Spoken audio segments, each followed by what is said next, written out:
ที่ผมถืออยู่ในมือนี่คือหนังสือพิมพ์ไทยรัฐฉบับวันพฤหัสที่ 8 กันยายนนะครับซึ่งมีข่าวใหญ่อย่างมากๆเลยน้ำร้อนราดไม่ระคายหนังแล้วก็เป็นภาพข่าวให้เห็นแล้วก็มีข่าวโอ้โหท่านผู้ชมให้ความสนใจกันอย่างมากแล้วก็ถามมาทางรายการว่ารายการทวายไลท์โชว์จะไม่พูดถึงเรื่องนี้เลยเชียวเหรอเราพูดครับเราก็เลยไปติดตามดูว่าเรื่องราวเรื่องนี้มันจริงเท็จขนาดไหนอย่างไรและสามารถทำได้อย่างในหัวข้อข่าวนี้จริงหรือเราก็เลยสงสัยมากๆเมื่อสงสัยก็เลยต้องติดต่อไปยังผู้รู้แล้วก็ผู้ที่เป็นเจ้าของสินค้านี้เราก็เลยได้เขามาร่วมรายการในวันนี้ด้วยซึ่งวันนี้ท่านผู้ชมต้องชมนะครับและดูด้วยสายตาตัวเองเลยว่าที่เราเห็นในภาพข่าวหนังสือพิมพ์นั้นน้ำร้อนจริงไหมอย่างไรวันนี้เห็นที่นี่ในรายการนี้ขอเชิญท่านผู้ชมพบกับเจ้าของสินค้าตัวนี้นะครับซึ่งเป็นชาวไต้หวันมิสเตอร์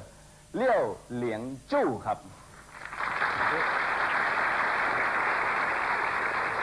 แต่ผมเองคงไม่สามารถที่จะคุยกับมิสเตอร์เลี่ยวเหลียงจูได้อย่างรู้เรื่องอย่างแน่นอนนะครับเพราะว่าท่านไม่สามารถพูดภาษาไทยได้จึงจะต้องมีล่ามอีกท่านหนึ่งนะครับซึ่งตอนนี้ท่านก็ให้เกียรติเรายืนอยู่ข้างๆผมนี่นะครับอาจารย์รสสุคนอาริยฉัตรกุลครับ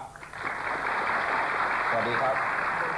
ผมตอนนี้ต้องขอบพระคุณมิสเตอร์เลี่ยวเหลียงเชิญใกล้ๆกันนิดเลยก็ได้ครับมากเลยที่ท่านได้กรุณามาร่วมรายการกับเรานะครับจริงๆท่านเป็นคนไต้หวันใช่ไหมครับใช่ค่ะครับผมเป็นคนไต้หวันครับและถามนิดนึงว่าท่านผู้นี้ปัจจุบันในประกอบอาชีพอะไรครับ要请问你现在你是搞什么职业？我现在就是喜临门台湾化工有限公司负责人，上海喜临门廖氏旧肤膏有限公司负责人，独资的。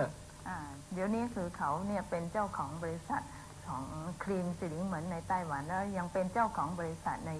ของโรงงานที่เซี่ยงไฮ้ครีมสิริเหมือนขอบคุณมากครับเดี๋ยวเราจะมาคุยกันตรงนี้นิดนึงครับซึ่งเป็นเรื่องที่น่าสนใจที่อยากจะพูดตรงนี้นิดนึงผมเรียนสักนิดนึงก่อนนะครับท่านผู้ชมนี่ไม่ใช่การโฆษณาขายสินค้าแล้วผมจะไม่พูดถึงราคาจะไม่พูดถึงสถานที่ซื้อขายใดๆทั้งสิ้นแต่จะพูดถึงสิ่งที่เราได้เห็นกันในหนังสือพิมพ์เราจะมาพูดกันดูว่าจริงเท็จแค่ไหนแล้วก็จะทำให้ดูกันสาธิตกันตรงนี้เราพอจะทราบนิดนึงว่าเรื่องราวของครีมตัวนี้นี่สามารถที่จะเรียกว่าบรรเทาอาการ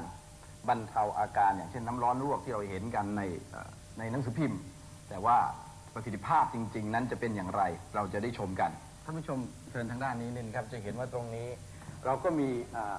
หม้อน้ำร้อนนะฮะซึ่งทางรายการเป็นคนต้มเองน้ำของเราเองนะฮะร้อนเดือดอย่างนี้จริงๆเลยนะครับอยากให้เห็นว่าร้อนขนาดไหนครับนะครับถ้ากล้องเข้ามาได้ใกล้ๆก็คงจะเห็นเลยนะครับว่าแล้วเรามีเทอร์โมมิเตอร์วัดนะครับความร้อนน้ำที่เดือดอยู่ในขณะนี้นะครับว่าร้อนอย่างไรนี่ครับตอนนี้เทอร์โมมิเตอร์วัดพอใส่ลงไปก็จะขึ้นมาเรื่อยๆนะครับเป็นเซลเซียสนะครับองศาเซลเซียสนะครับจาก50มันก็จะไล่ขึ้นมาเรื่อยๆนะครับตอนนี้น้ำร้อนที่เห็นเดือดปับอยู่เนี่ยนะครับตอนนี้เทอร์โมมิเตอร์ก็ขึ้นมาเรื่อยๆแล้วนะครับอย่างน้อยๆเชื่อว่าคงต้อง100 องศาเซลเซียสอย่างแน่นอนและน้ำร้อนที่เห็นอยู่ในขณะนี้ที่เดือดอยู่ตรงนี้ก็เป็นน้ำร้อนจริงๆนะครับซึ่งท่านผู้นี้จะเอาน้ำร้อนนี่ราดแขนตัวเองนะครับแล้วก็เอาครีมนี่ทาให้ดูอย่างที่เราเห็นกันในหนังสือพิมพ์เขากล้าทำจริงป่ะครับกล้าแน่นอนเลยค่ะเลยครับค่ะเราจะดูกันเลยได้ไหมครับได้เลยค่ะ可以了吗可以可以请你试验ครับตอนนี้ก็ถอดเสื้อออกนะครับ我请这位先生给我检查手เขาให้คุณช่วยตรวจสอบมือของเขาว่าก่อนนะคะก่อนที่จะลวกว่ามือของเขาอยู่ในสภาพผิวที่ดีๆอยู่ขนาดไหนเดี๋ยวเขาลวกแล้วเนี่ยผิวเขาจะเป็นอย่างไรเป็นยังไงนะฮะนึกภาพแล้วนะฮะก็นี่นะฮะเดี๋ยวขอจับนิดถ้าที่จับดูนะครับถ้าที่จับดูตอนนี้ก็เป็นเนื้อปกติธรรมดาไม่มีครีมอะไรทาอยู่นะครับเดี๋ยวจะลองทดสอบด้วยกันไม่มีนะฮะเอาละครับตอนนี้ใจเขาก็ตุ้มต่ำๆอยู่นะฮะก็คงอย่างนั้นนะฮะไอ้เหี้ย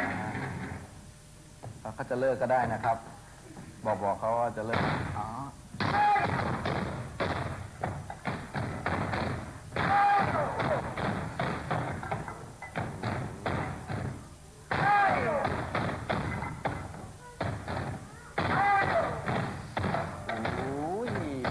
พอใจเหรอ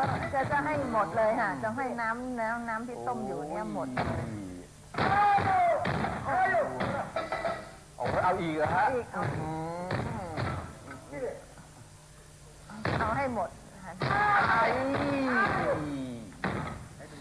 เอาละครับดูเลยครับกล้องเข้าไปใกล้ๆได้เลยครับกล้องเข้าไปดูได้เลยนะครับ ปิดไฟ นี่ครับ ปิด จะ แก๊ส เห็นจาก ปิดแก๊ส ที่กล้องนี้ครับเอาละครับ ตรงนี้แดงแจ๋เลยนะพอโดนลวกเข้าไปตอนนี้ก็ต้องทาแล้วครับอันนี้ก็ทาครีมต มื ร อง นี้ ก็ นะครับ สั่นระลิกเลย มันคงจะสั่นแล้วฮะ ค่ะ น่าจะสั่นแล้วครับ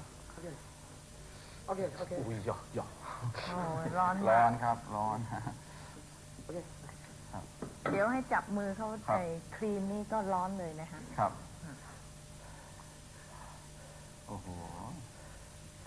แล้วจริง ๆ แล้วเนี่ยสรรพคุณมันต้องทิ้งไว้เท่าไหร่นะไงครับ เพราะว่าทิ้ง10 นาที ต้องทิ้งไว้ทั้งหมด 10 นาทีนะครับเอาละครับ ตอนนี้เวลาผ่านพ้นไปแล้วทั้งหมดนะครับ12 นาทีด้วยกันนะครับท่านผู้ชมครับ เราจะมาดูนะครับว่าเมื่อ 12 นาทีผ่านไปแล้วเนี่ยที่แขนเขาเป็นอย่างไรบ้าง 12 นาทีแล้วครับบอกนิดนึงครับ เลือกเป็นจง เขาจะต้องทำยังไงครับ เดี๋ยวเขาจะล้างมือ อ๋อก็จะล้างมือออกนะครับ ซึ่งก็จะร่วมล้างกับเขาด้วยนะครับ ค่ะเดี๋ยวล้างในนู้นค่ะ อ๋อเลยฮะ ตรงนี้น้ำร้อน อ๋อเลยฮะใช่ใช่พี่ 不能大力，大力哦涂皮。 เพราะว่าเบาๆนะ อ๋อไม่ผมไม่ได้ทำอะไรดูเฉย ค่ะ ๆครับ 你照它摸，好像冰块这么冰。 อ๋อ ใช่ถ้าดูสิตอนนี้คุณจับดูเนี่ยนะจะเหมือนน้ำแข็งเลยเย็นเหมือนน้ำแข็ง เอาละครับผมอยากให้กล้องได้ดูตรงนี้นิดนึงครับให้เห็นว่านี่เมื่อสักครู่นี้นะครับนี่ฤทธิ์จากการที่โดนราดด้วยน้ำร้อนมันจะต้องแดงเห่อขึ้นมาอย่างนี้จริง ๆ และนี่ก็เป็นแผลเดิมอยู่นะครับ แต่เราจะมองเห็นอยู่อย่างหนึ่งว่าตรงนี้ไม่เป็นอะไร ค่ะ เอาละครับเราก็คงจะได้เห็นกันอย่างชัดเจนแล้วนะครับ ว่าอะไรเกิดขึ้นยังไงขอเสียงปรบมือให้เขาอีกสักครั้งหนึ่งครับ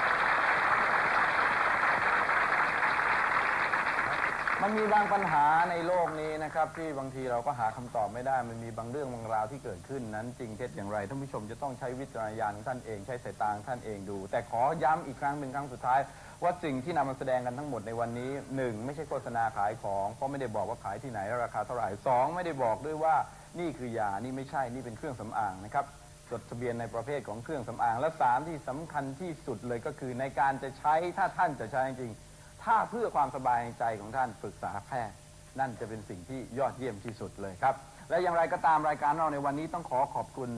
มิสเตอร์เหลียวขอขอบคุณอาจารย์กฤษสุคนและขอขอบคุณทีมงานทุกคนเป็นอย่างสูงที่ให้โอกาสกับเราและขอขอบคุณหนังสือพิมพ์ไทยรัฐนะครับที่ให้ความร่วมมือในเรื่องนี้เป็นอย่างดีขอบพระคุณมากครับพบกับสิ่งที่น่าสนใจสักครู่ครับแล้วเดี๋ยวพบกับช่วงต่อไปครับ